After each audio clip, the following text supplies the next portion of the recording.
Hello అండి అందరికీ. నరం లేని నాలుగు కదండి, ఎన్నైనా వాగుతుంది. మీకు వంట రాదు పంట రాదు ఎందుకు వంటింట్లో అసలు చేత కానప్పుడు అవన్నీ అన్నప్పుడు కూడా పట్టించుకోవద్దండి అసలు. ఒక్కసారి వాళ్ళకి స్వీట్ చేసి పెట్టండి, చచ్చినట్టు వాళ్ళే ఒప్పుకుంటారు మీరు మంచి వంట చేయగల సమర్థత ఉన్నవాళ్ళు అని చెప్పేసి. అన్ని కాంప్లిమెంట్స్ వస్తాయి మీకు నిజంగా. ఎక్కువ ఇంగ్రీడియంట్స్ కూడా లేదండి, టేస్ట్ టేస్ట్ ఉంటుంది, హెల్తీ హెల్తీ ఉంటుంది. ఫస్ట్ చూసేద్దాం రండి. ఫస్ట్ ప్యాన్లోకి 3/4 కప్పు షుగర్ తీసుకొని అదే క్వాంటిటీ వాటర్ కూడా తీసేసుకుందాము. మొత్తం కరిగించేసి స్టవ్ మీద పెట్టేసి తీగ పాకం రాకముందే మనం స్టవ్ ఆఫ్ చేసేద్దాం. కొంచెం థిక్ అయితేనే ఆఫ్ చేసేద్దాం. దీనికైతే మిల్క్ మిస్ట్ నేను పన్నీర్ తీసుకున్నా. మిక్సీ జార్లోకి సేమ్ క్వాంటిటీ షుగర్ ఎంత తీసుకున్నామో అంతే బంబాయి రవ్వ తీసేసుకొని 1 స్పూను కార్న్ఫ్లోర్ తీసుకొని మెత్తగా బ్లెండ్ చేసేసుకుందాము. స్మూత్గా అయిపోవాలి. స్మూత్గా అయిపోయింది కదా, ఇప్పుడు పక్కన పెట్టేసుకొని మనం పాకం అయితే రెడీ అయిపోయింది కదా.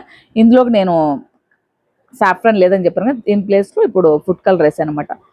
ఫుడ్ కలర్ ప్లేస్లో మీరు ఎక్కడైనా కూడా సాఫ్రాన్ యూజ్ చేస్తే చాలా మంచిది. ఫుడ్ కలర్ మంచిది, నేను వీడియో కోసం మాత్రం వాడాను. ఇప్పుడు మెత్తగా బ్లెండ్ చేసుకున్నాం కదా ఆ రవ్వని, దాంట్లోకి 200 గ్రామ్స్ పన్నీర్ అయితే వేసాను. తగినంత వాటర్ అయితే వేసేసుకున్నాను.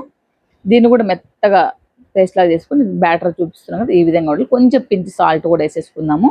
నీట్గా మొత్తం మిక్స్ చేసేసుకొని మనము ఏదైనా పాల ప్యాకెట్లో కానీ రేఫిల్ కేక్ మౌల్డ్ దాంట్లో కానీ వేసేసుకొని జిలేబీ ఒత్తుకోవచ్చు. నేను ఇట్లా గ్రోసరీస్ ప్యాకెట్లో వేసేసుకొని నీట్గా ఇలా ఒత్తుకున్నా. కొంచెం ఆయిల్ ఎక్కువ వేసుకొని హై ఫ్లేమ్లోకి వేసి తర్వాత మంట అడ్జస్ట్ చేసుకుంటూ ఉన్నామంటే ఈవెన్గా కుక్ అయిపోతుంది. అన్నీ వేగిన తర్వాత మనం తిప్పుకొని పాకంలోకి వేసుకొని సర్వ్ చేసుకున్నామంటే సూపర్ అంటే సూపర్గా ఉంటాయి. డెఫినెట్గా మీరు ట్రై చేయండి, చాలా టేస్టీగా ఉంటుంది. మీకు వీడియో నచ్చితే లైక్ చేయండి. మన ఛానల్ ఫస్ట్ టైం చూస్తే సబ్స్క్రైబ్ చేసుకోవడం మర్చిపోద్దు. Bye bye.